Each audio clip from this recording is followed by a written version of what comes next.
Ahí va, gracias. Entonces tenemos una región en el plano, que es lo que se llama el tipo 1, 2 o 3. O sea, tipo 1 y 2 y 3, esas cosas las ven en cálculo 2, que es cuando empiezan a integrar, integrales dobles, que son, por ejemplo, rectas paralelas en Y y en X tienen funciones, o al revés, rectas paralelas en X e en Y tienen funciones.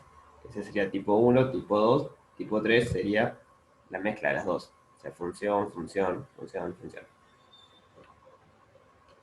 Son regiones del plano, digamos, que pueden, si se separa el borde en cuatro partecitas, pueden dar funciones que lo parametrizan. Otra manera de decir lo mismo es que el borde, que es una curva, el borde de mi región, que es una curva cerrada. ¿Tá? Eso tiene que serlo para que haya una región, si no, no encierra nada. Simple, recuerda que simple quiere decir que no se autointersecta, o sea, no vale que la región sea algo así, por ejemplo. Ahí tendríamos dos regiones, no una región sola. Y tiene que ser regular a trozos.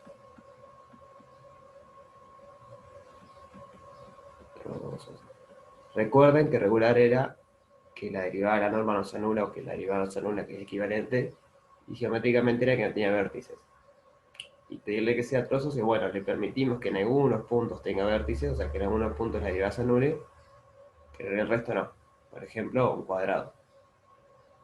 Un cuadrado es una curva regular simple a trozos. En los vértices no es regular, pero bueno, en el resto sí. Entonces, son poquitos puntos donde no es regular. Porque sea alfa de intervalo en R2, una parametrización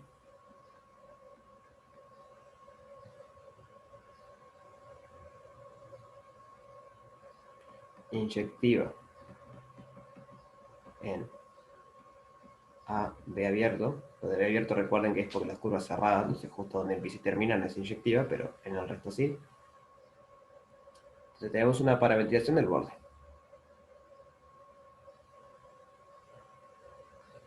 Entonces tenemos una región, y la región, pedirle que sea de tipo 1, 2 o 3 es equivalente a pedir que el borde sea una curva cerrada simple regulada a trozos. Tenemos eso, tenemos un campo, F igual a P de Q, o sea, P es la primera columna del campo, Q la segunda. Esto va a ir de un U incluido en R2 en R2. Es un campo vectorial diferenciable y con derivadas continuas. Entonces, el teorema, bueno, hay que pedir algo acá, tal que D unión el borde de D está contenido en U. Esto es para decir que el campo está definido en todo D, que era la región que teníamos, y aparte está definido también en el borde de D. Entonces, tenemos estas cosas, un campo C1 y una región en el plano al que su borde es una curva cerrada simple regular. Entonces Green lo que dice es lo siguiente. Nos dice que la integral de superficie del campo, es decir, el flujo del campo, es lo mismo que la integral en el borde, que es la curva, del campo. Entonces, esto sería el flujo, y esto sería la circulación, porque es una integral de línea. Entonces, esto es lo que nos dice Green. Que para calcular la integral del campo vectorial en la superficie, también lo podemos calcular, si se cumplen las hipótesis, como la circulación en el borde de la superficie. Pero la superficie no, estamos en regiones planas. Estoy mintiendo, no dice esto. Esperen un segundo. Acá no es el flujo, es casi el flujo. Vamos a ponerlo así. Es el rotor del campo, o sea, es el flujo del rotor.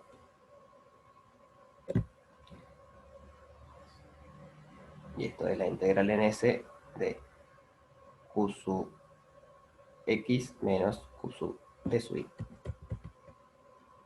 De X de Y. Voy a centrar un poco. Este es el flujo, sí, pero del rotor. Digo, no es importante eso, pero para que recuerden bien lo que es. ¿Dónde está? Gauss. Green dice eso nomás. Entonces, lo que les estaba comentando hoy es que no siempre lo van a usar. Por ahí ustedes quieren calcular esta integral y les queda mucho más fácil calcularlo a mano. O por ahí es muy complicado calcular esa integral. Y dicen, bueno, capaz que si aplico Green y calculo la circulación me queda más fácil. Entonces, ¿cómo darse cuenta qué camino es conveniente? La única manera es haciendo ejercicios y viendo. O sea, al principio muchas veces nos va a pasar que vamos a hacer el camino más largo, porque no nos damos cuenta cuál es el más corto. Pero la gracia es que haciendo ejercicios, de a poquito, vamos a ir agarrando cierta experiencia y vamos a ver el campo y vamos a decir, no, mira, pasa tal cosa, entonces, no sé, por ejemplo, el campo siempre es perpendicular al borde, entonces ya sé que la circulación me va a dar cero. Entonces ni siquiera me meto en calcular, o sea, ni siquiera tengo que calcular la circulación. Con el argumento de que el campo es perpendicular al borde, ya sé que la circulación es cero, ya sé que el campo, o sea, la integral esta de acá va a ser cero. Para hacer esas cosas hay que hacer cuentas y ganar cierta experiencia para estar seguro de que pasa eso. ¿Sí? Entonces, ¿dudas sobre esto?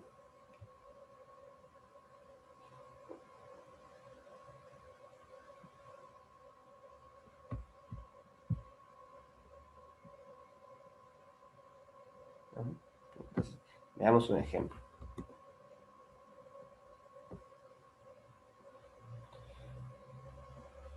Ejemplo. Considero como borde de S la circunferencia unidad, o sea, los xy, tal que x al cuadrado más y al cuadrado es igual a 1. Por lo tanto, S son los xy, tal que x al cuadrado más y al cuadrado es menor a 1. O sea, S es la región que me encierra mi curva. Entonces, tenemos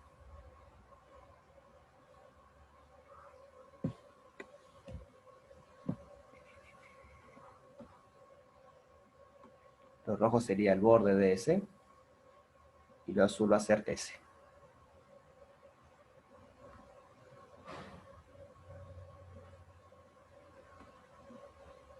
Este es green.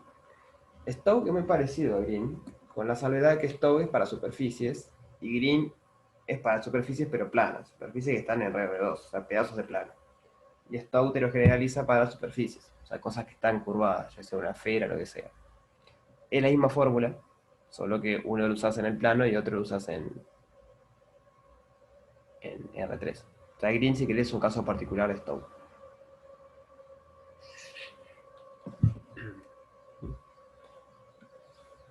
Entonces, vamos a inventar un campo, a ver. Vamos a poner f de xy igual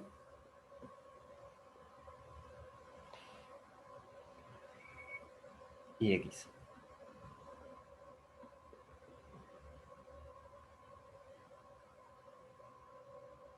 Entonces, supónganse que el ejercicio les pide calcular la circulación de este campo en el círculo. Entonces, nos piden calcular la integral en el borde de S de f de alfa. Recuerden que para esto hay que parametrizar la función, o sea, la función del círculo. ¿Se acuerdan cómo era esto? Lo pongo por las dudas. Entre paréntesis. Esto era integral entre a y b del producto escalar entre f evaluado en alfa de t con alfa prima de t de t. Entonces, para calcular esa integral había que parametrizar el borde, evaluar el campo en el borde, derivar la parametrización, hacer el producto escalar y luego integrar. ¿Qué tal? Lo podemos hacer. O sea, hemos hecho muchos ejercicios de ese tipo. Pero usemos astutamente Green. Green, ¿qué nos dice? Green nos dice lo siguiente, que la integral en el borde de S de f de alfa es lo mismo que la integral doble en S del rotor de f. O sea, en realidad el rotor, la componente en la dirección K. Digo, ¿se acuerdan que cuando hacemos el rotor de un campo en R2, lo que hacemos es poner la tercera coordenada a 0, lo vemos como que está en R3, calculamos el rotor, pero el rotor es un vector. Nosotros no queremos un vector, porque digo, esto que está acá no es un vector, esto es un escalar. Acá es falta poner entonces, acá va un K. Entonces lo que nos quedamos con la componente K décima, que es justamente eso que está ahí. Entonces Green nos dice que es esto de X de Y. Entonces capaz que vale la pena calcular el rotor de este campo, a ver cómo queda. Entonces, el rotor de F va a ser I, J, K, derivada respecto a X, derivada respecto a Y, derivada respecto a Z, y X, 0. Entonces, primera coordenada y segunda coordenada siempre son 0 cuando hacemos esto. Solo queda la tercera coordenada, que nos queda la derivada de X respecto a X, 1, menos la derivada de Y respecto a Y, menos 1. 0, 0, 0. Entonces, el rotor, o sea, la coordenada k décima, rotor de F, producto escalar K, es igual a 0. Entonces ya está. Ya tenemos cuánto es la integral, porque esto va a ser la integral en S de 0 de X de Y. Ni siquiera hay que parametrizar esta superficie ni nada. O sea, es todo a 0 automáticamente. Y es un argumento súper rápido. O sea, no tuvimos que ni parametrizar el borde, ni parametrizar la superficie, nada. O sea, vimos que el rotor daba 0, ya está. La integral da 0. Y se entiende un poco la utilidad de Green. ¿En qué ocasiones nos puede salvar la vida, por ejemplo?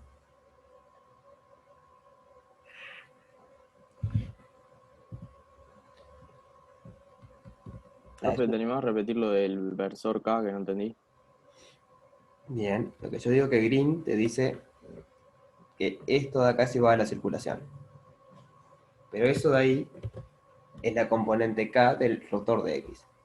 Cuando vos calculás el rotor de X, de F, perdón, del campo. O sea, F es PQ. Entonces, es un campo que está en R2. Cuando calculás el rotor, lo que hacemos es extenderlo a R3 y pensar que la tercera coordenada es 0. Entonces nos queda la derivada respecto a X, la derivada respecto a Y, la derivada respecto a Z, P, Q, 0. Entonces, cuando hacemos la cuenta nos queda 0, 0. Cuando venimos acá queda la derivada de Q respecto a X, que es QX, menos la derivada de P respecto a Y, PY. Y este es el término que aparece en Green. Pero digo, esto, rotor en sí, es un vector. No es solo esa partecita. Entonces, para recuperar esa partecita, lo que hacemos es el producto escalar con esa parte. Sería rotor de F con el versor K es igual a QX menos PY. O sea, el versor K es el 001. Es el tercer versor de la base canónica. Cuando haces ese producto escalar, te queda la tercera coordenada. ¿Sí? ¿Queda un poco más claro? Sí, sí, impecable. Bien. Entonces está, justo este ejemplo fue medio de juguete porque pensé el campo de gusto para que el rotor de cero. No siempre tiene que pasar eso, capaz que el rotor nos queda cero, pero aún así es más fácil de integrar que la integral de línea. O capaz que no. Por eso digo, ahora que van a empezar recién a usar estas cosas, les va a costar mucho darse cuenta cuál es el camino más corto. No pasa nada, o sea, de última intentan los dos y ven cuál es el más corto. La gracia es que haciendo muchos ejercicios uno empieza a entender cosas para darse cuenta rápido qué camino seguir. No sé, ¿dudas sobre lo que vimos hasta ahora? Profe, ¿te animás a bajar un poquito? Sí.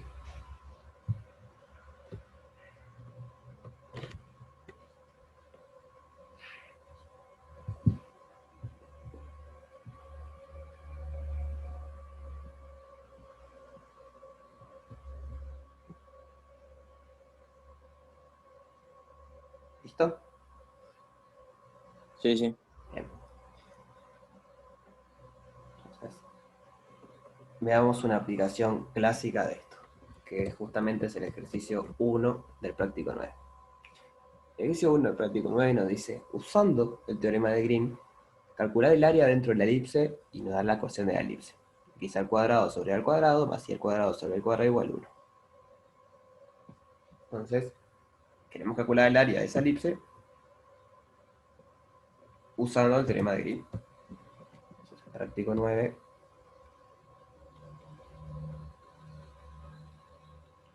ejercicio 1. Tenemos la elipse,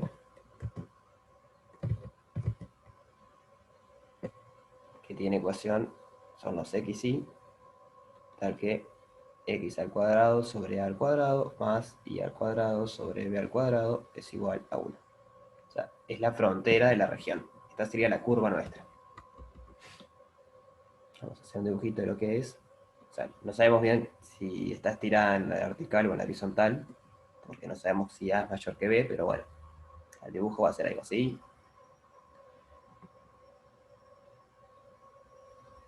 Vamos a llamarle, le puse esta, es la curva esta. Y el área es lo que está dentro, que es lo que queremos calcular.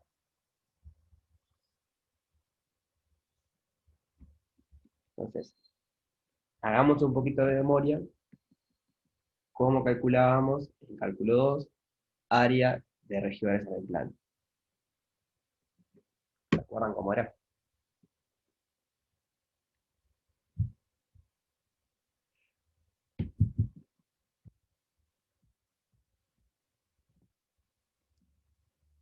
Tenemos que integrar la función 1. Si ustedes tienen, vamos a llamarle a esto, en vez de área, vamos a llamarle D. Entonces, si ustedes hacen la integral doble, doble porque estoy en el plano, estoy en dimensión 2, de D, de X, de Y, o sea, acá lo que estoy pensando es que está la función 1. Entonces, esto les da el área de D.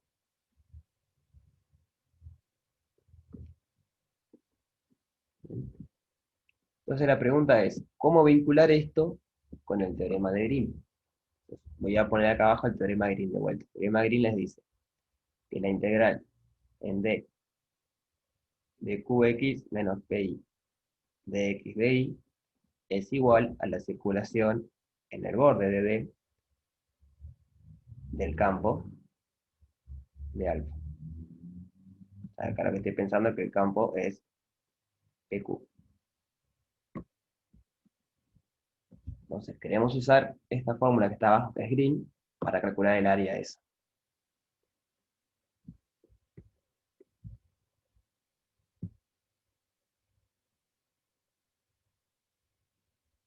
Bien, ¿sabes lo que dice Martín la idea? Fíjense en que esto que aparece acá es muy parecido a esto que aparece acá. Con la salvedad que acá aparece la derivada de Q respecto a X menos la derivada de P respecto a Y, y acá aparece 1. Pero si yo encuentro un campo, cualquier campo, tal que este valor de acá me dé 1, entonces yo de ese lado tengo el área. Entonces puedo calcular el área como la circulación de ese campo. ¿Sí? Hasta acá me siguen. Ahora sí. Si Qx menos Pi es igual a 1,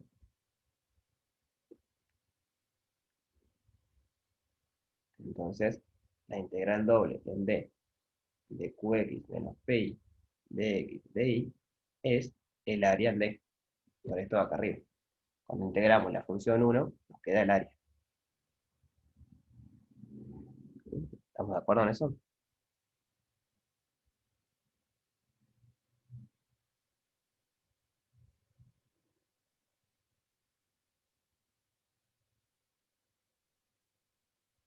¿El resto?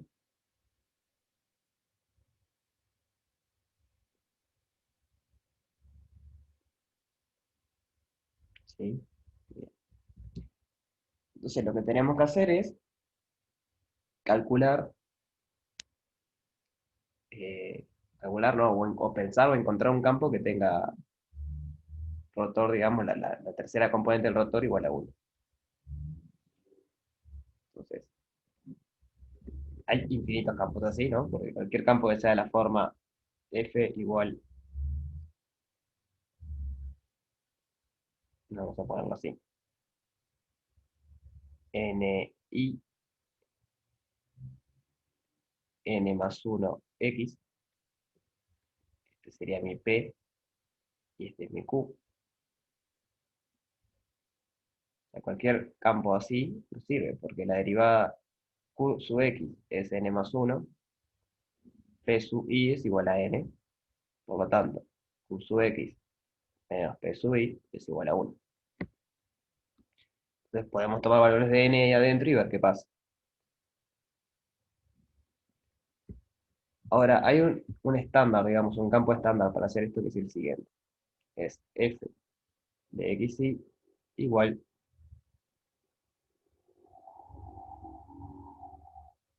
menos I X. Esto no está no entra en el juego acá arriba, ¿no? Porque si ponemos un N acá nunca vamos a lograr que quede de esta forma. Lo que sucede con esto es que el rotor de este campo, producto escalar, por el versor K, es igual a 2, no es igual a 1. Pero ¿cómo lo podemos arreglar a eso?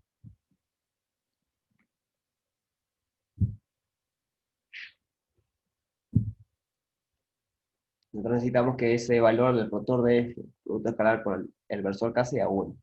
Entonces, ¿cómo arreglamos para pasar de 2 a 1?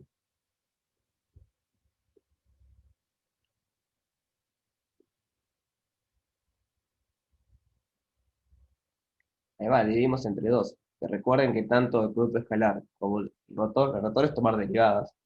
Entonces, el rotor es lineal, porque es tomar derivadas, y el producto escalar es lineal. Entonces, si yo divido acá entre 2, puedo dividir acá entre 2. Cuando hago el rotor, un medio sale para afuera, y cuando hago el producto escalar también sale para afuera.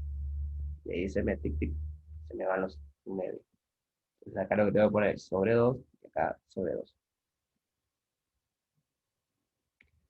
Entonces, ahora, aplicando green,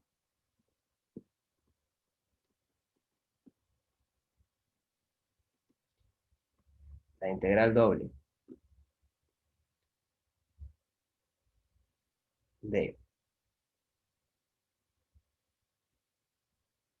vamos a ponerlo así, de 1 de x de y en mi región D va a ser igual a la integral doble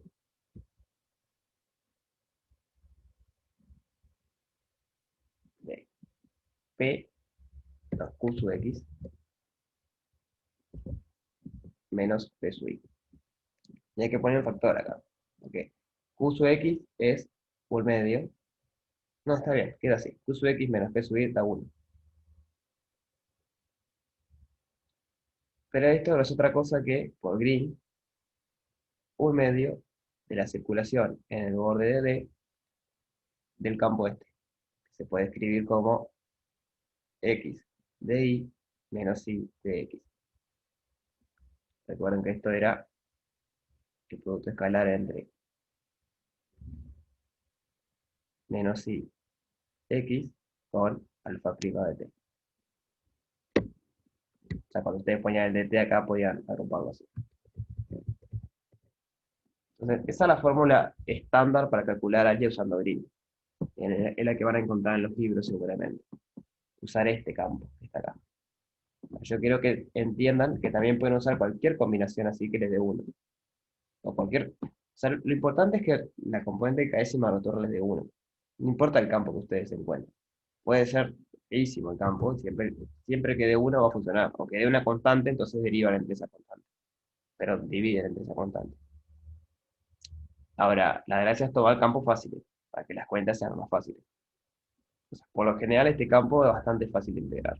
O sea, hacer la circulación en este campo es bastante fácil. Depende de la curva, pero por lo general es fácil. ¿Tú vas hasta acá?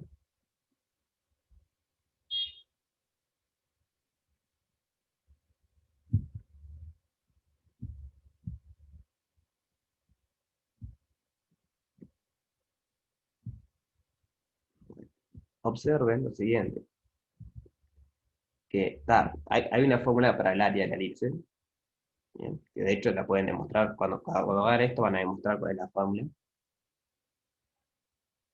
Pero no es muy fácil calcular sin conocer la fórmula del área de una elipse. Porque está, un cuadrado o un rectángulo saben que es base por altura, o de un círculo mismo. Si no se sabe la fórmula del área de un círculo, es muy difícil calcularla porque no, o sea, no, está justo en un círculo, puede hacer integrales dobles y pasar a polares. Y capaz que no es tan difícil. Pero en una elipse, polares no les salva la vida. Porque en una elipse el radio va cambiando.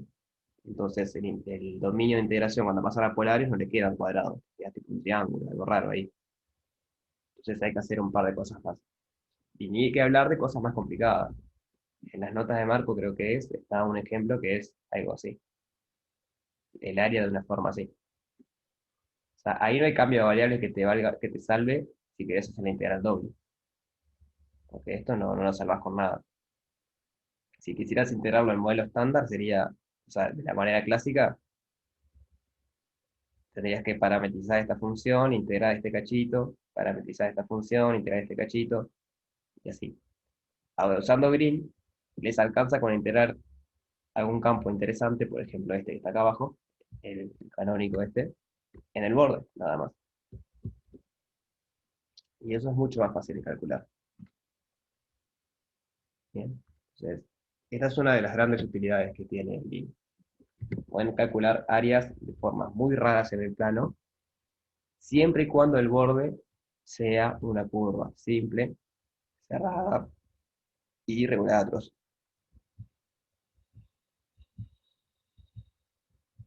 O sea, que sean las hipótesis del teorema. Profe, ¿de dónde salió ese un medio de ahí? Este medio salió de acá. O sea, el campo es un medio menos ix.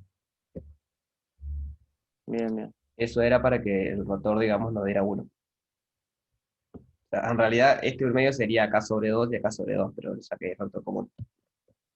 Y por la pregunta porque lo hice medio rápido y no expliqué. Ese medio sale de ahí. Entonces, hacemos un poquito más y les dejo a ustedes terminar las cuentas. Recuerden cómo era la fórmula de esto. Esta es la integral de un campo vectorial en una curva.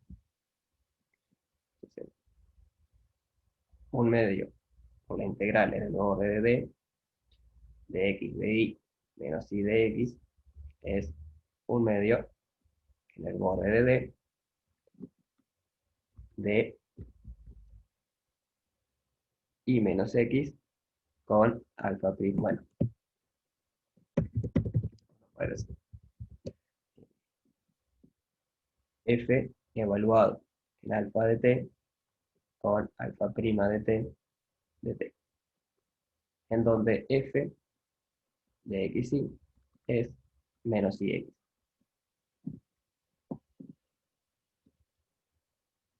Entonces, ¿qué nos está haciendo falta para poder calcular esa integral?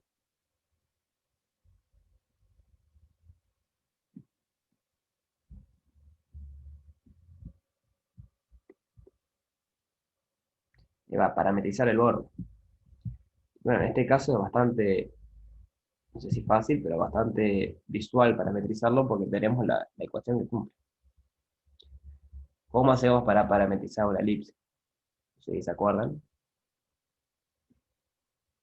vamos a tomar alfa de 0 a 2pi en R2. ¿Y cómo sería alfa de t?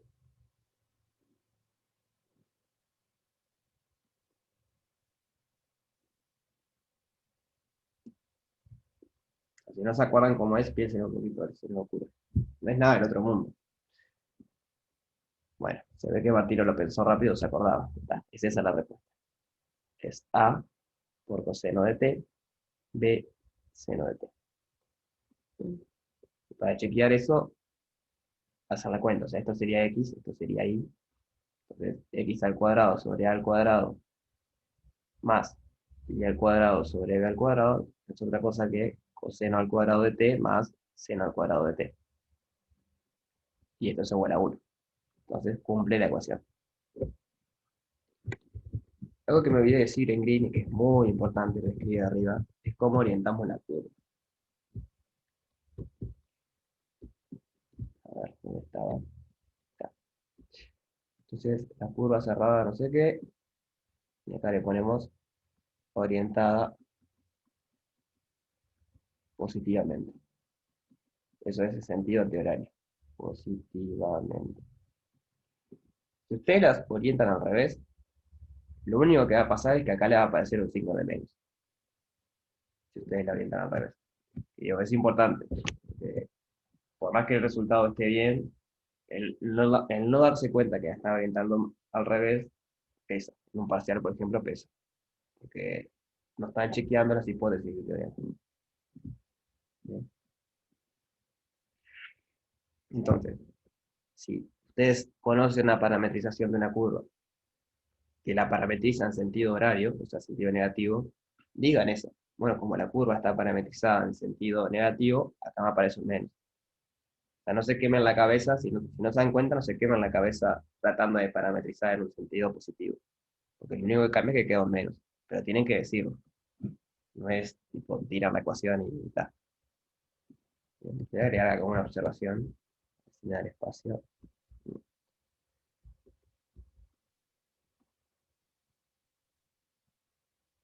Acá una pequeña observación. Si el borde de la superficie no de la región, que llame S y acá llame D, bueno,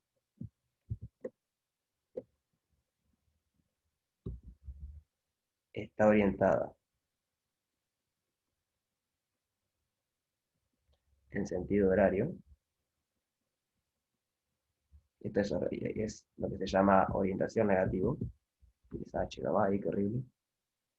Orientación negativa es en sentido horario. Entonces lo que tenemos es que la integral en D de Qx menos Pi de xbi es igual a menos la integral en el lugar. Eso es importante. ¿Dudas sobre esto?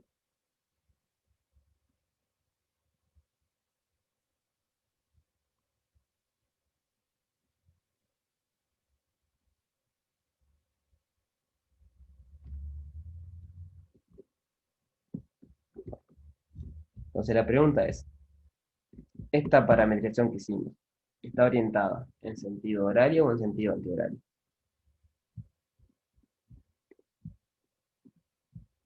¿Qué les parece?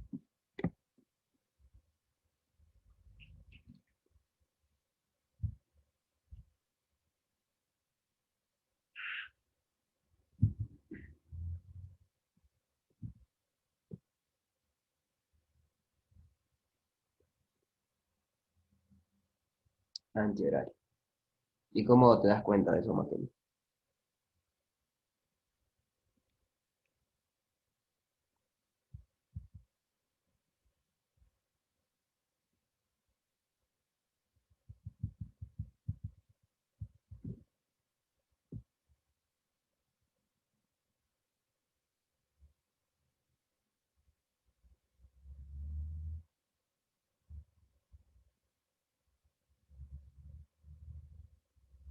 Bien, tira 2 puntos y ves qué pasa. O sea, de hecho, yo creo que entiendo lo que vos decís, pero dicho así, no está todo bien. Porque para determinar la orientación de una curva, es necesario decir 3 puntos por donde pasa. Yo entiendo que lo que vos querés decir es, me empiezo a fijar cuando el T aumenta, por ejemplo, y me fijo cómo pasa. Ahora un dibujito.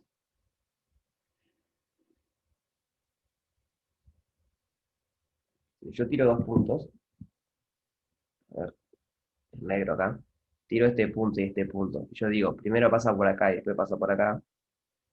Yo puedo ir así, o también puedo venir así.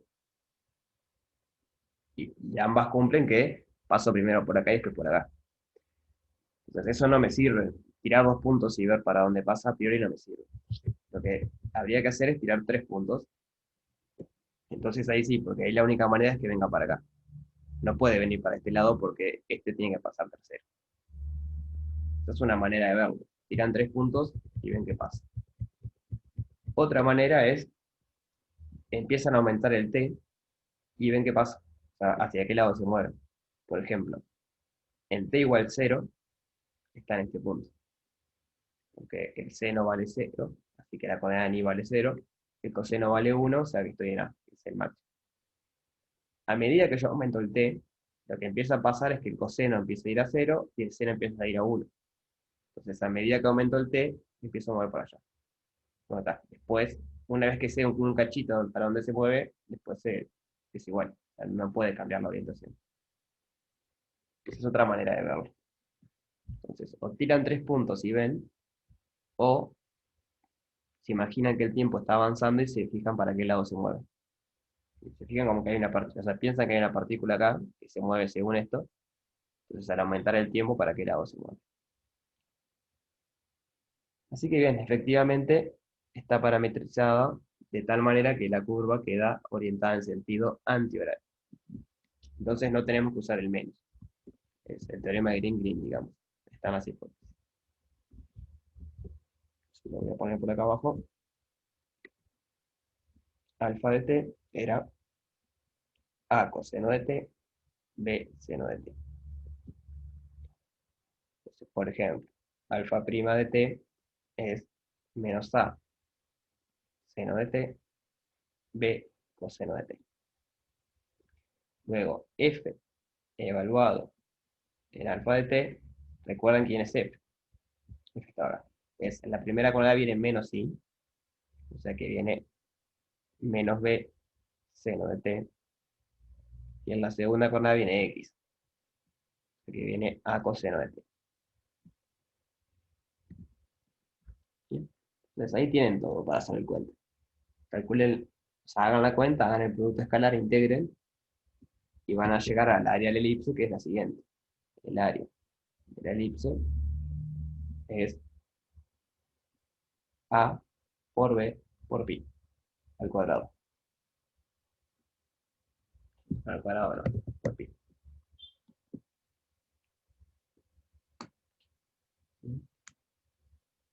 Entonces, haciendo las cuentas, da esto.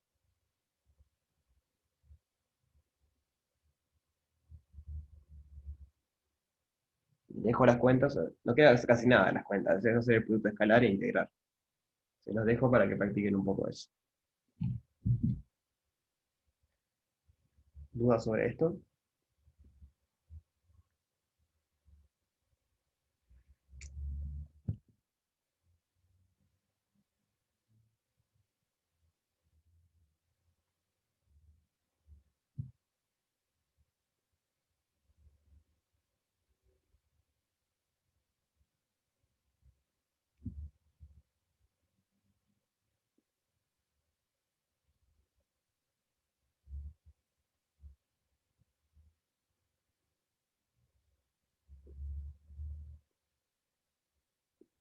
Bueno, hay una versión más general del teorema de Grimm, pero prefiero dejarlo para la semana que viene porque creo que no lo vamos a usar hoy. Prefiero que entiendan este primero, que hagan un par de cuentas con este, y luego vemos el otro. Sí, el menos no va porque está en sentido enterario. O sea, están las hipótesis del teorema de Green, digamos. La curva está orientada positivamente, eso es sentido antihorario, entonces no va al menos. No es la cuenta usual.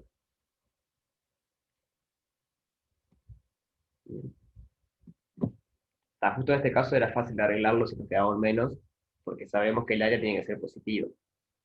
Entonces, como A y B son positivos y P es positivo, si nos apareció un menos ahí, hay algo raro. Pues eso es justo porque estamos calculando un área. Pero en general, si calculamos Green, no tiene por qué haber una manera de saber si tiene que ser positivo o negativo el resultado. Entonces ahí hay que tener cuidado cómo orientamos la curva. Sí, este práctico es toda la semana que viene también. O sea, sería esta clase y después martes y jueves que viene. Vale.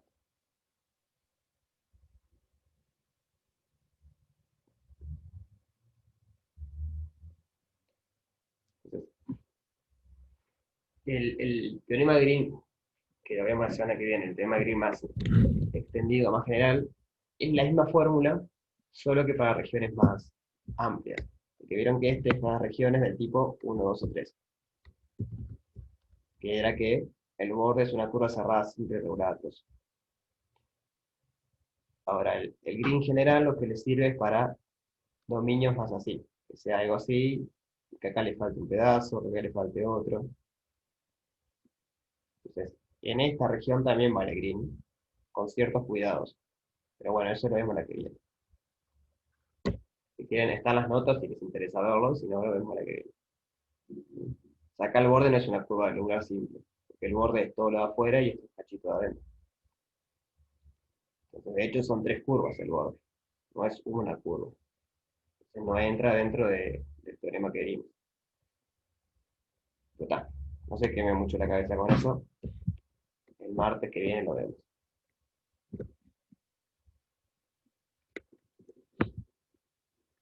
Entonces, lo que sí me interesa ver es Stone.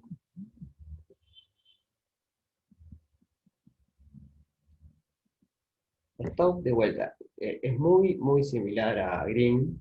De hecho, Green es el caso particular de Stone cuando estamos en R2. Y esto lo que hace es, de vuelta, eh, relacionar el rotor del campo con la circulación del borde de una superficie. Entonces, vamos a poner acá. Tenemos S, una superficie orientable,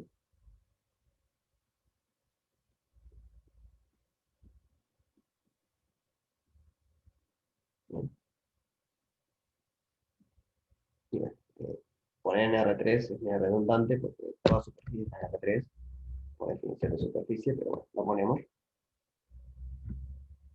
Y tenemos una parametrización de X, tal que de U incluido en R2, en R3, parametrización, parametrización regular e inyectiva.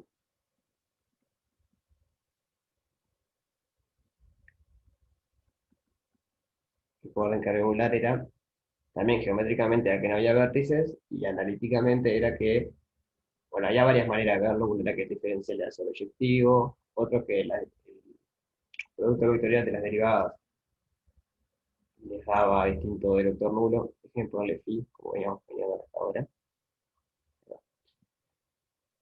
que el diferencial tenía columnas LI, no sé, había varias maneras de ver que era regular. Entonces, tenemos una superficie cerrada, perdón, cerrada orientable, y una parametrización regular de inyectiva de esta superficie.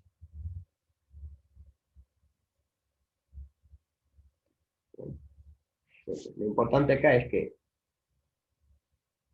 el borde de U, o sea, del dominio de mi parametrización, es una curva regular, es una curva, primero, cerrada, simple y regular atroz.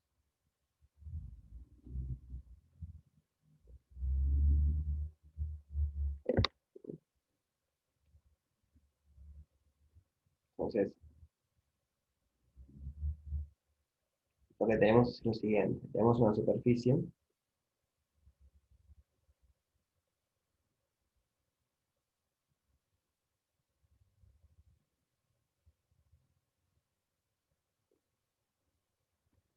y el borde de mi superficie, que va a ser acá,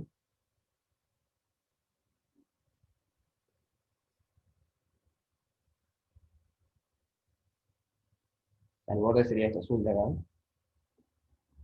lo que tenemos es que el borde es igual a mandar el borde del dominio por la parametrización. Es phi del borde de U.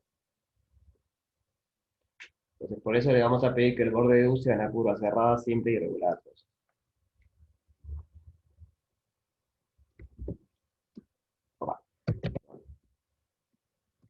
Entonces, esa es una superficie orientable. Eso quiere decir que en cada punto de ese tenemos un vector normal que es saliente o entrante. Y luego el borde es una curva en R3. Por lo tanto, el borde también se puede orientar. Bien. Entonces, eso es importante y ahora les voy a decir por qué. La tercera cosa que tenemos que tener es un campo de R3, F igual a P, U, R, que esto va en W incluido en R3, tal que mi superficie unión el borde está incluido en W. De vuelta, esto simplemente es para pedir que el campo esté definido en toda la superficie del borde. Si no estuviera definido en algún punto, lo podríamos integrar. Por lo general va a estarlo, no hay que chequearlo, pero teóricamente es un detalle técnico que hay que pedir. Entonces, bueno, lo que dice Stowe es lo siguiente. Si el borde de S, vamos a poner así, si alfa es una parametrización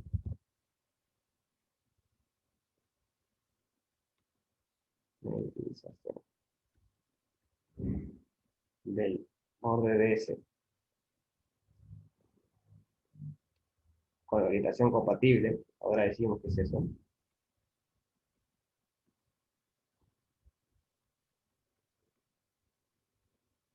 entonces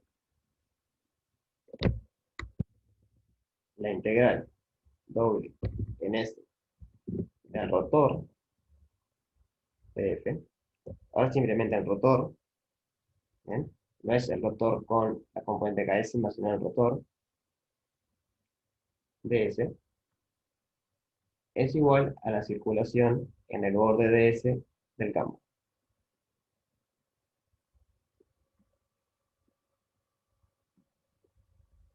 Entonces, esta es la integral, el rotor no es un campo, el rotor de un campo es un campo, esta es la integral de un campo en la superficie, esta es la integral de un campo en una curva. Entonces, es muy similar al de Green. ¿No? El de Green la única diferencia acá aparece un punto estándar con K. Acá no aparece eso.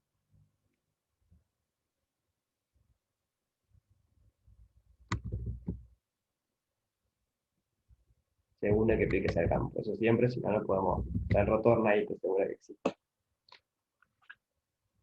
¿Entienden lo que dice entonces? A menos de que ahora les cuento que es la orientación compatible, el resto, ¿se entiende?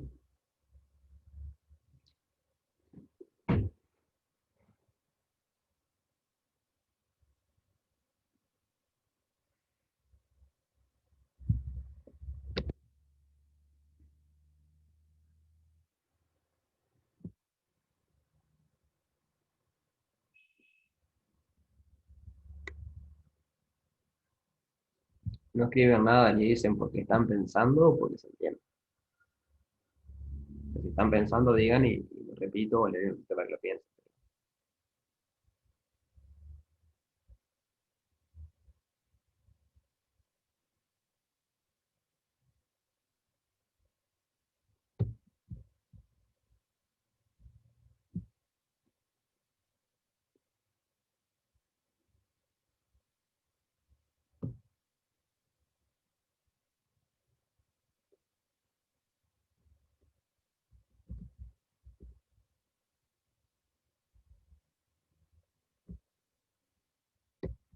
Vamos a hacer un dibujito. No puede usar estímulo, ya hice.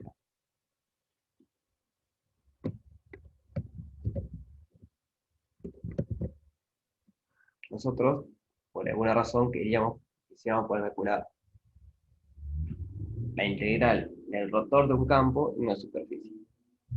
Imagínense que estas flechitas verdes son el rotor de un campo. ¿Qué es un campo? Recuerden que el rotor de un campo es un campo.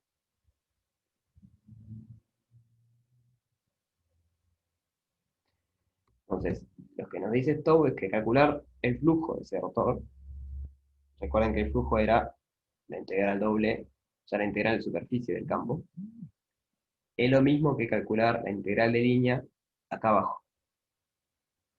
Porque acá el campo hace algo también en el borde. No sé qué hace, pero algo hace. Entonces, calcular el flujo del rotor en toda la superficie es lo mismo que calcular la circulación del campo en el borde. Eso es lo que dice esto. Entonces, vamos a ver lo que es la orientación compatible. Creo que lo mejor va a ser este dibujito. Estas son las notas de Marcos, por si les interesa verlo. Está bien explicado acá, este es el capítulo 10. Acá explica bien todo matemáticamente lo que es, pero lo que quiero que quede claro es lo siguiente. Para saber si la orientación es compatible o no, lo que tienen que hacer es pensar que ustedes están caminando, miren acá hay un macaquito dibujado, si ustedes están caminando por el borde de mi superficie, de tal manera que la normal siempre está hacia arriba. O sea, su cabeza apunta en el eje Z, digamos. Entonces, si caminando así, en el sentido que les dice la orientación, su superficie queda a la izquierda, entonces tiene orientación compatible.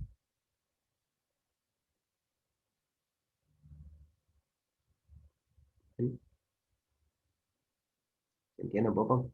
Ustedes tienen la superficie S orientable, está orientada con la normal saliente. Entonces ustedes caminan en el borde de la superficie, siguiendo el sentido que tiene la parametrización, de tal manera que la cabeza de ustedes tiene que apuntar hacia arriba. Hacia arriba quiere decir en la dirección de la normal de la superficie. Estoy suponiendo que es saliente.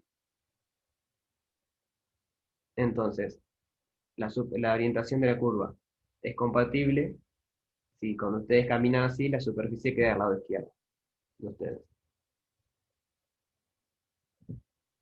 Hacemos otro dibujito si quieren. Media fe. Tenemos. Sí, si queda al revés, acá también vale el menos. Eso ahora lo voy a escribir. Pero quiero que entiendan primero qué es la orientación compatible.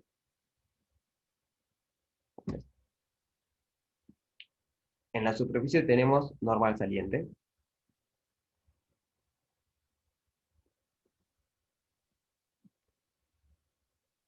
Entonces, por ejemplo, si yo me muevo para acá, yo voy caminando por ahí, de tal manera que mi cabeza apunta en la misma dirección que la normal saliente, o sea, para arriba. Entonces, en este caso, la superficie queda siempre a la izquierda. Yo estoy rodeando la superficie siempre queda a la izquierda. Si yo caminara hacia el otro lado, la superficie queda en la derecha mía.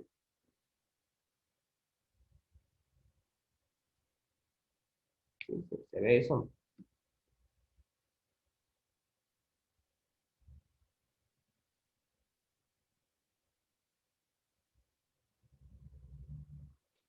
Claro, si te queda a la derecha es cuando va al menos. Pero no es tan simple, o sea, porque esto depende cómo orientamos la superficie. Yo acá estoy suponiendo orientación saliente, normal saliente. Yo voy a escribir un poquito. Y S está orientada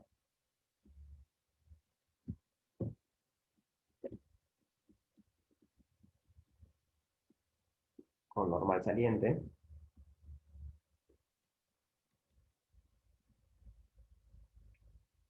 Al caminar por el borde de S, de la manera esa, digo, que la cabeza quede en la misma dirección que la normal que estamos considerando, la superficie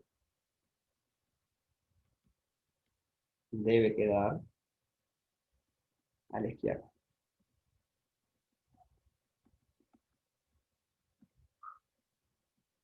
¿Sí? Esto es para usar el teorema de Stokes, así tal cual está escrito. Si tenemos normal saliente y la superficie queda a la derecha, hay que poner un menos. Ahora, si S está orientada con la otra normal, va a pasar lo contrario. Si S está orientada con normal entrante,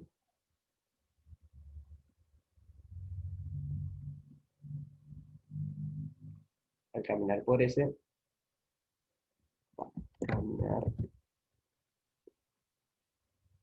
por el borde de ese, la superficie, debe quedar a la derecha.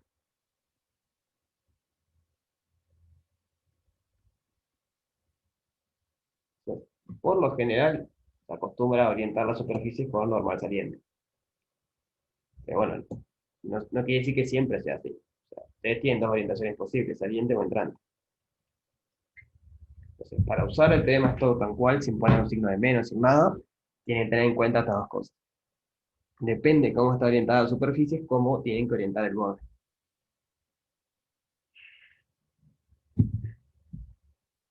Bien.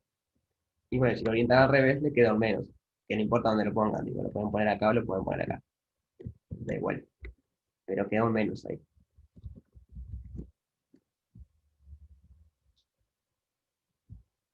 ¿Sí? Quedó un poco más claro ahora lo de la orientación compatible.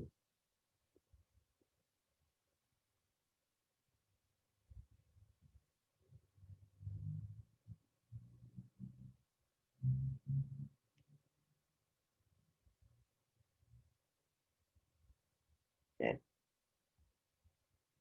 genial. Vamos a ver algún ejercicio.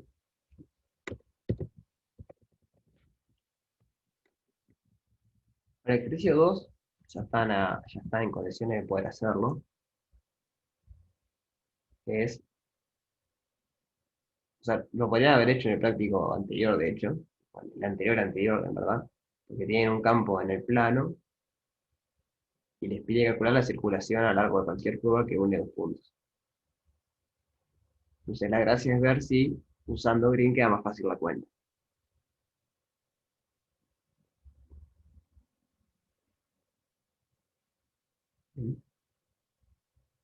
Entonces, tal, los potenciales escalares, recuerden que es aquello de una función f tal que hacer el gradiente me da el campo. Cuando dice hallar todos los potenciales es porque una vez que haya el 1, siempre que le sumen una constante funciona. Entonces, ahí hallan todos. Y después le pide calcular la circulación del campo, pero ojo que no es una curva cerrada. Entonces, para usar green hay que de alguna manera ingeniársela, de algún argumento, para tener una curva cerrada que pase por esos puntos y decir algo. Y si no, bueno, si no se dan cuenta, pasen la mano, digamos.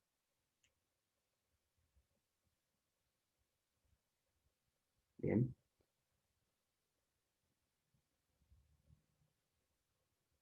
El ejercicio 3 lo voy a dejar para la semana que viene.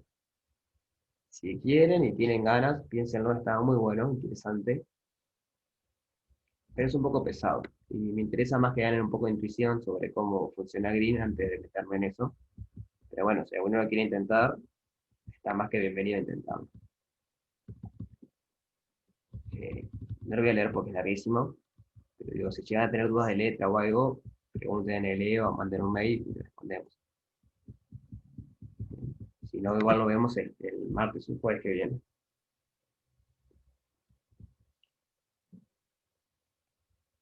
Bueno, el 4 va muy de la mano con el 3, porque vieron que le dice calcular la integral de línea. O sea, esta es una circulación de un campo, entonces la integral de línea de un campo a través de una curva que da 3 vueltas en sentido antihorario alrededor de este punto.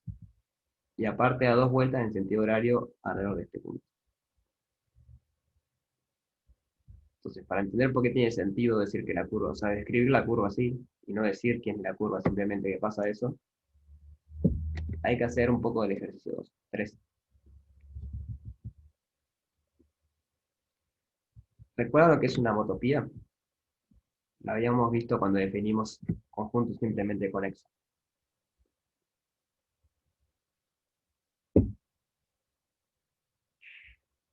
O sea, la idea informal por lo menos.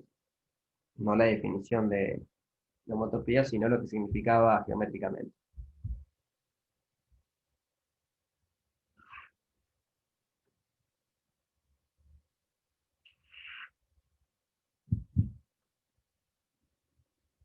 ¿No? O sea, geométricamente lo que decíamos es que dos curvas, las dibujos en el plano por conveniencia, pero valen cualquier dimensión. Dos curvas son homotópicas si podemos deformar una en otra de forma continua. Entonces, por ejemplo, estamos en R2,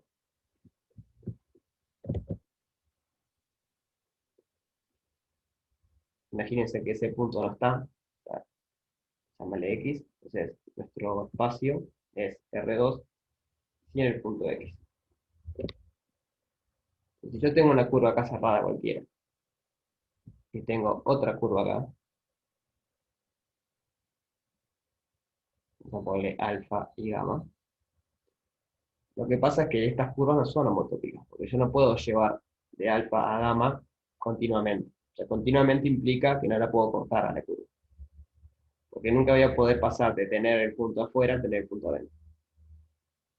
Imagínense si quieren que agarran una madera y clavan, le ponen un clavo, y con una piolita la van moviendo, y sin levantar la piola ni desarmarla, ni cortar la piola, nunca van a lograr que si el clavo estaba fuera de la piola, de un momento para otro queda dentro de la piola.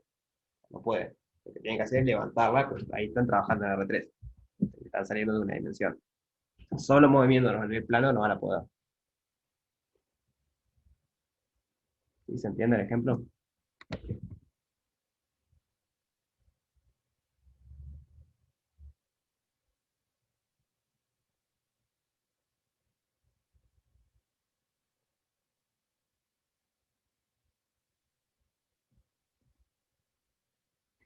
Bien. Entonces, lo que digo es que alfa, perdón, gamma y alfa no son homotópicas. Homotópicas. Pero ahora, si yo agarro cualquier otra curva, por más grande que sea, que le dé una vuelta al punto, una sola vuelta, vamos a llamarle beta, entonces ahí sí puedo deformar beta en gamma. Yo la empiezo a achicar de a poquito, bien, la empiezo a achicar, achicar, achicar, hasta que en un momento logro que deforme una en otra. Entonces, beta y gamma sí son homotópicos.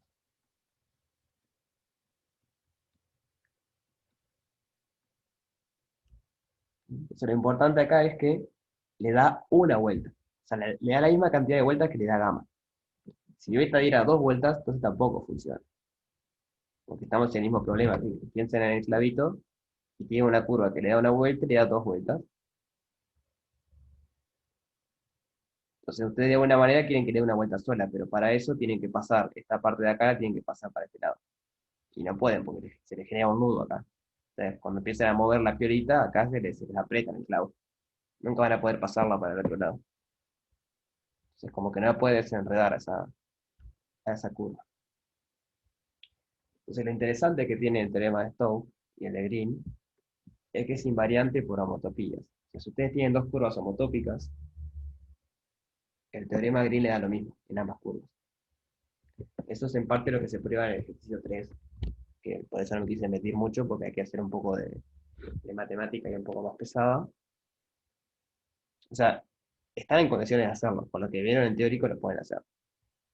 Pero bueno, hay que sentarse un rato. A lo que voy, que en el ejercicio 4, que le dice que da tres vueltas en sentido antihorario alrededor del punto menos 1, 0 y dos vueltas en sentido horario alrededor del punto 1, 0, alcanza con describir la curva así, porque nosotros podemos hacer una curva que sea homotópica esa y que podamos parametrizar. Y como todas estas cosas son invariantes por la homotopía, la integral va a dar lo mismo. Y voy a hacer un dibujito para el 4.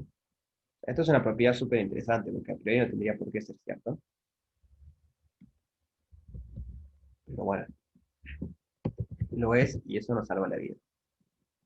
Hay que pedir ciertas condiciones para que esto funcione, pero ahora después las vemos. Entonces tenemos el punto menos 1, 0 y el 1, 0. Menos 1, 0 y 1, 0. Y tenemos una curva que da tres vueltas en sentido antihorario en una, da. O sea, tres vueltas en sentido antihorario acá y dos en sentido horario. Por ejemplo, una curva así sería, da una vuelta 2 vueltas, 3 vueltas, y después viene y da una vuelta, 2 vueltas y vuelta. Pero bueno, eso es horrible de parametrizar para calcular una integral de línea. Estamos de acuerdo, ¿no? O sea, ven que esto para parametrizar esta curva alfa está bastante feo para parametrizarlo. ¿Sí? ¿Se entiende lo que hace la curva alfa?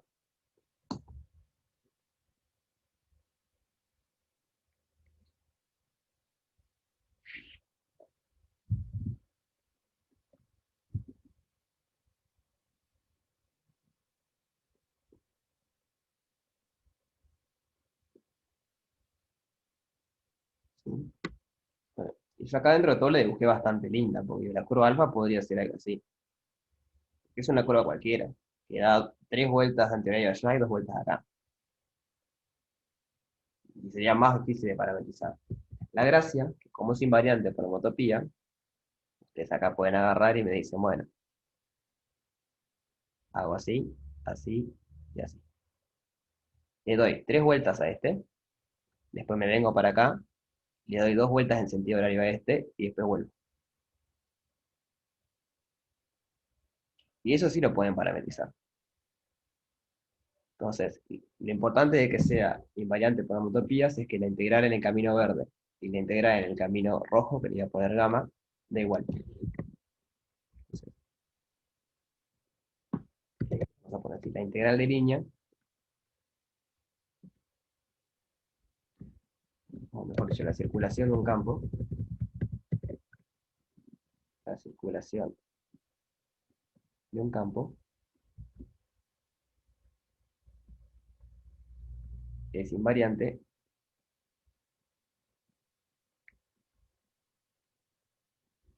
eh, por homotopías, o bajo homotopías.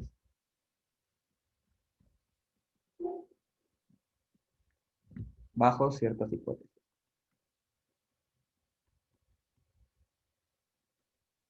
Hipótesis. Que ya le digo cuáles son esas hipótesis. Pero déjeme escribir qué quiere decir esto. Es decir, si gamma y alfa son dos curvas homotópicas, homotópicas, entonces la integral en gamma del campo de- es igual a la integral en alfa del campo. Si tenemos curvas homotópicas, la integral de línea del campo siempre me da lo mismo. Y lo que hay que pedir acá es que el campo sea irracional. O sea, las hipótesis son x, digo incluido, bueno, lo pongo en R2, pero vale en R3. Aunque en R3 no tiene mucho sentido, se pone R2.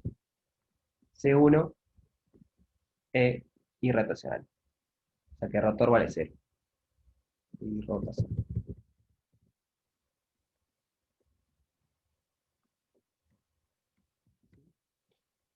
¿Se entiende entonces lo que es que sea invariante por homotopías?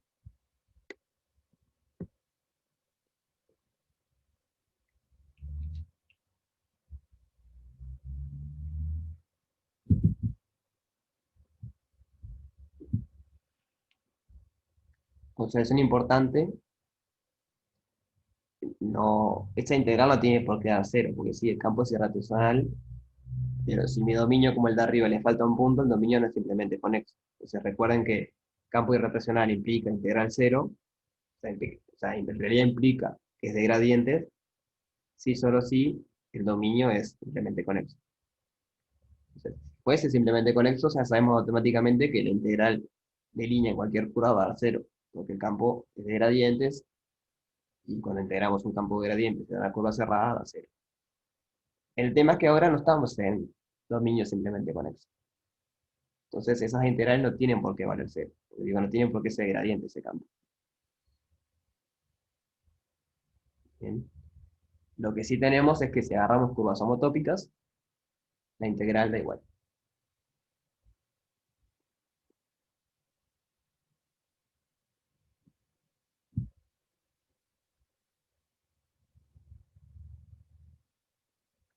¿Dudas sobre esto?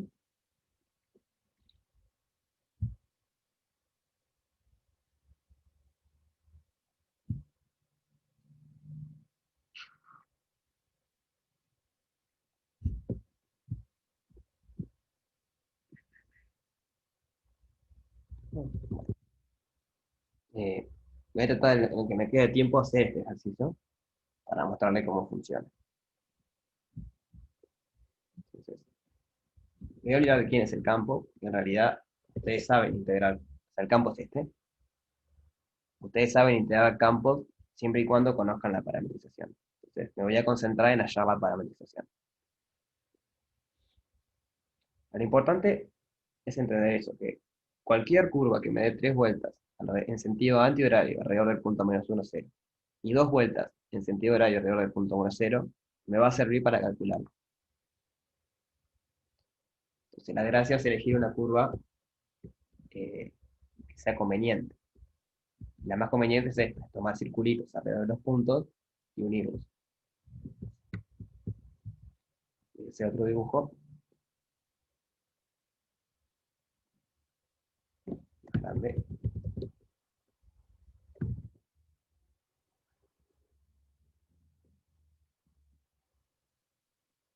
Menos 1, 0, 0, 1, 1, 0.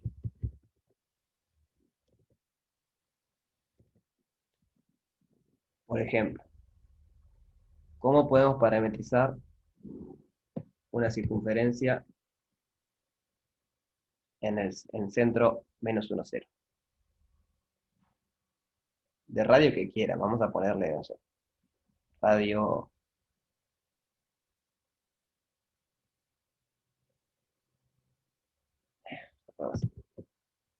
C1. La curva 1 es una circunferencia de centro menos 1, 0, y radio tiene que ser un radio de manera que no incluya este punto. Yo podría tomar radio casi 2, por ejemplo, que sea hasta acá. Puedo tomar algo más chico. Puedo tomar radio 1 y se me corta justito ahí, pero bueno, vamos a tomar radio, por ejemplo, 1 medio. El dibujo no está a escala, claramente, pero lo importante es que la circunferencia contenga un solo punto. No pueden cerrar los dos. Entonces, el radio tiene que ser menor a 2, porque justo en 2 estoy ahí. Pero después de eso, puede ser cualquier cosa. Entonces, ¿cómo parametrizamos eso? Una circunferencia de centro a menos 1, 0 y radio 1 medio, y queremos que esté orientada en sentido antihorario. Eso es importante.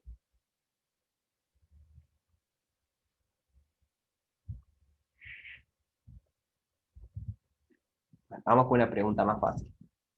¿Cómo haríamos para parametrizar la misma circunferencia, pero de centro en el origen? O sea, de centro 0, 0.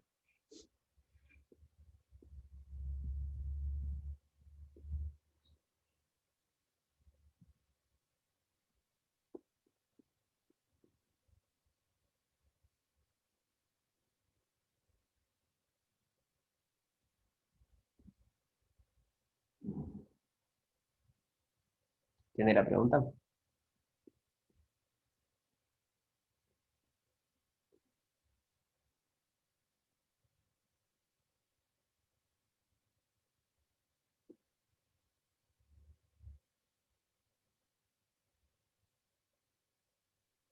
Tenemos una circunferencia de radio 1 medio, central en el origen.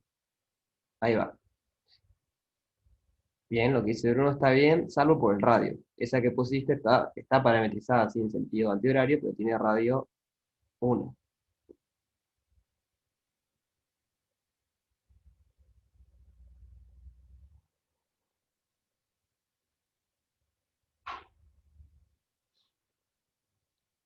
Uno sobre raíz de 2.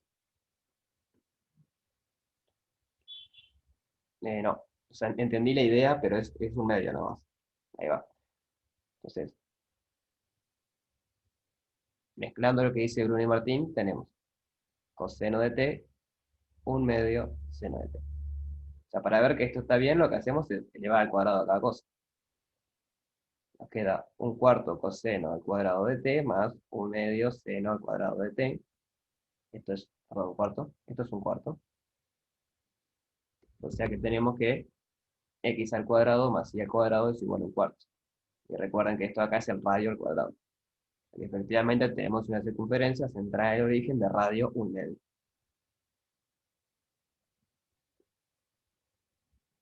¿Sí? ¿Me van siguiendo hasta acá?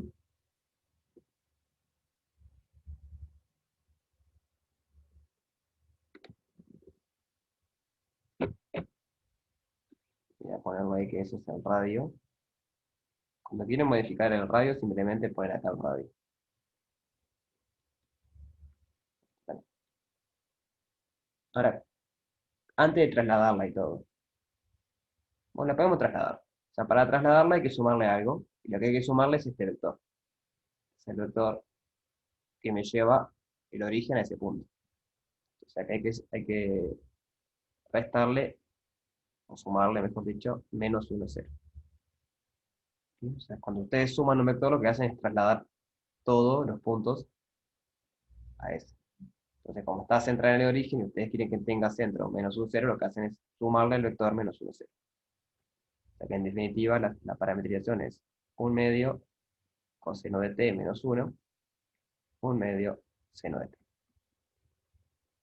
Ahora la pregunta es, ¿cuál tiene que ser el dominio para que le dé 3 vueltas?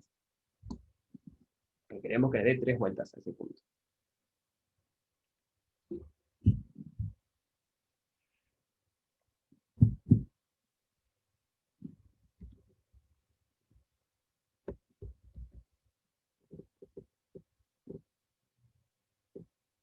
Ahí va de 0 a 6pi. Entonces alfa 1 va de 0 a 6pi en R2.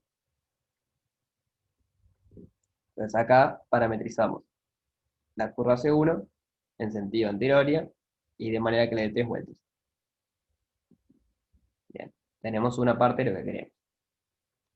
Ahora lo que tenemos que hacer es lo mismo de este lado. Con la salvedad de que ahora va en sentido horario, no en sentido antihorario.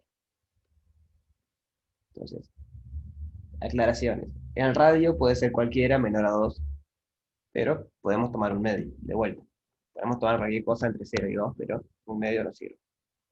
No tiene nada de particular un medio. Puse un medio para poner algo. O sea, podría haber puesto radio 1 y funciona también. Entonces, C2 es una circunferencia centrada en 1, 0 de radio 1 medio. Voy un poquito rápido porque me quedo sin tiempo, pero la idea es la misma. ¿Cómo parametrizamos la circunferencia del origen de ese radio en sentido horario? Es 1 medio seno de t, 1 medio coseno de t. O sea, damos vueltas el coseno y el seno, y eso no nos parametriza en sentido horario. Y ahora lo tenemos que trasladar al 1, 0. Entonces, más 1, 0. En definitiva es 1 medio seno de t más 1, 1 medio coseno de t. Y bueno, el dominio, para que me dé 2 vueltas, va a tener que ser de 0 a 4pi. Bien. Entonces tenemos esas dos curvas. El problema es que no es una única curva cerrada. Sí, podemos hacer lo mismo con menos t también. O hacerlo de menos 6pi de menos 4pi a 0, por ejemplo. Es lo mismo que hacer de menos t y también funciona. Pero lo que nos falta ahora para terminar es unir esto. Porque nosotros queríamos una curva que le diera 3 vueltas allá y una vuelta acá. Y acá tenemos dos curvas por separado. Entonces lo que hacemos es unir estas dos.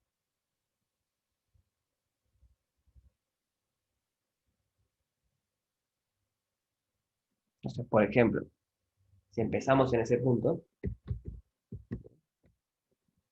una posible curva va a ser, me muevo para acá, doy 3 vueltas acá, vuelvo para allá, doy 2 vueltas acá y vuelvo para acá. Entonces, ¿qué va a pasar con este pedacito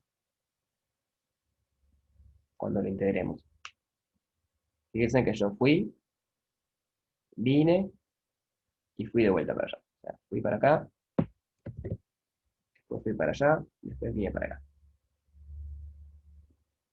Ahí va, cuando integremos da cero eso, porque estoy yendo el mismo recorrido para adelante y para atrás.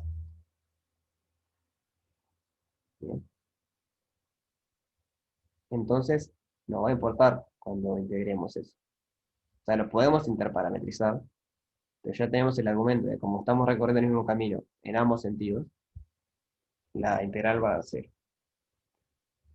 Lo interesante es que la curva unión de estos tres, o sea, la curva C3, C1, C2, es homotópica a la curva que nos pide, porque le da 3 vueltas en sentido antihorario al punto menos 1, 0, le da 2 vueltas en sentido horario al punto 1, 0.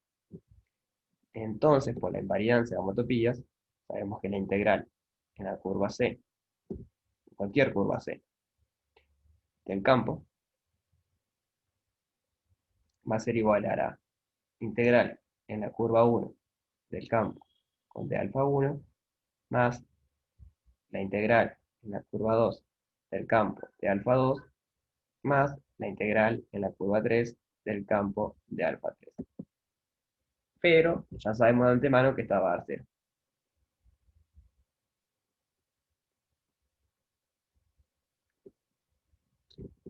Porque, vamos a poder decir, alfa 3 recorre el mismo segmento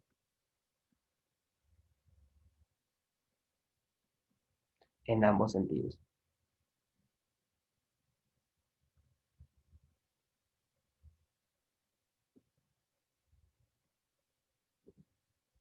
O sea, siempre que vos tengas una curva que la recorres en ambos sentidos, o sea, que vas y venís, esto se anula. Sea un segmento, sea una curva cerrada, sea lo que sea.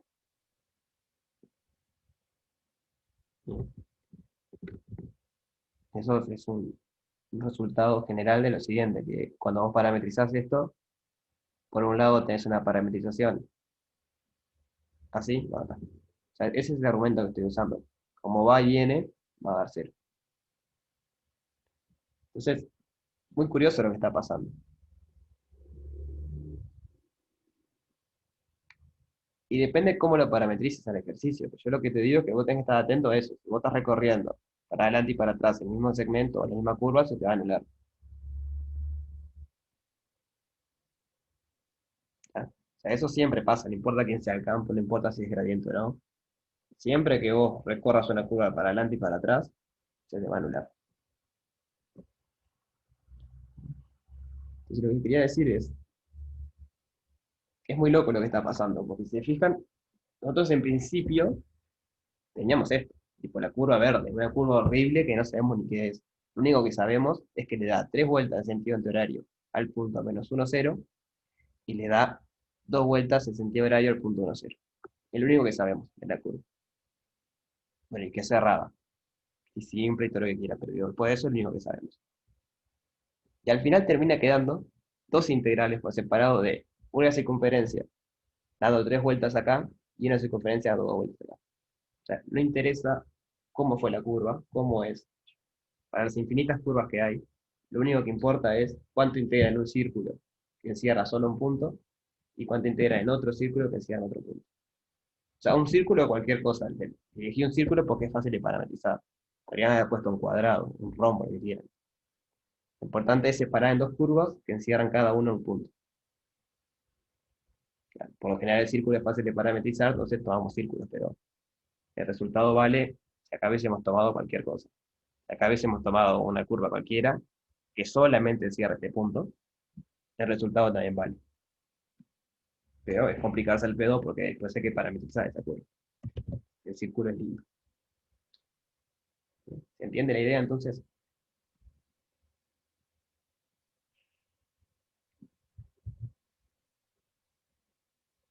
O sea, le queda por hacer la cuenta, pero está. Ahora estas cuentitas son las circulaciones. O sea, tienen el campo, tienen la parametrización, eso lo saben hacer.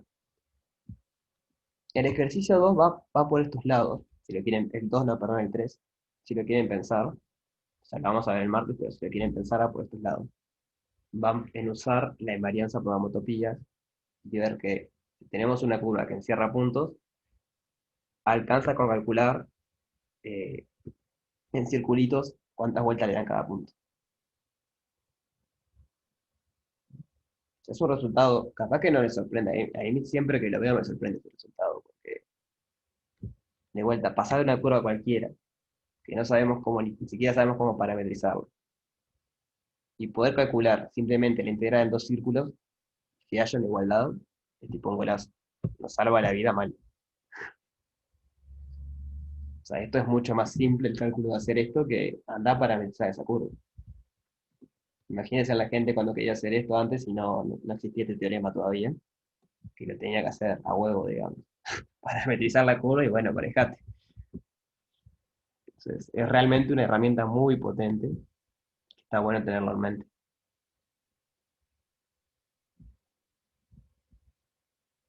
Bien, ¿dudas?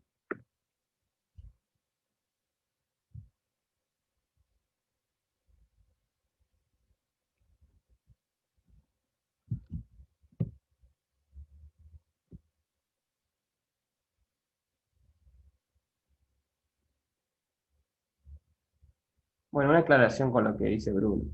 Está ahí, termino acá. Así como yo elegí círculos para que me sea más fácil parametrizarlo, también elegí ir por este segmento y volver, para que me sea más fácil que se anule. Porque yo podría haber elegido un segmento así, que vaya por acá y que venga por acá. Y eso también es una curva cerrada que da tres vueltas que vamos acá. Pero ahí no se me va a anular esa parte, porque ahí estoy yendo por un lado y vengo por otro. Pero el segmento, o sea, la curva esta gris, es homotópica a la curva verde. Por lo tanto, la integral da lo mismo. Entonces, la idea siempre es encontrar la curva más simple para poder usarlo.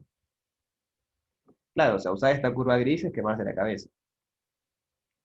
Pero lo que voy es que podrían hacerlo. O sea, no es que siempre lo tienen que hacer con círculos y rectas. Esto vale de cualquier manera que lo hagan. Lo único importante es que cada curva cerrada que agarren, tienen que cerrar solo un punto. No vale que cierren dos. Solamente tienen que cerrar un punto. O sea, un punto de lo que están en cuestión. El 1,0, el -1,0. Después las curvas pueden ser tan feas como quieran. Pero bueno, no tiene sentido complicarse el pedo. Entonces, agarren rectas porque saben que van y vienen, entonces se cancelan, agarren círculos porque son fáciles de parametrizar, etcétera. ¿Bien? O sea, podría pasar que tengan un tercer punto y bueno, agarran un círculo y agarran rectas. Y van para acá, después vienen, van para y vienen. Entonces acá se cancelan y simplemente le queda círculo. Otra opción sería hacer toda una curva complicada acá que viene, que después va, no sé qué.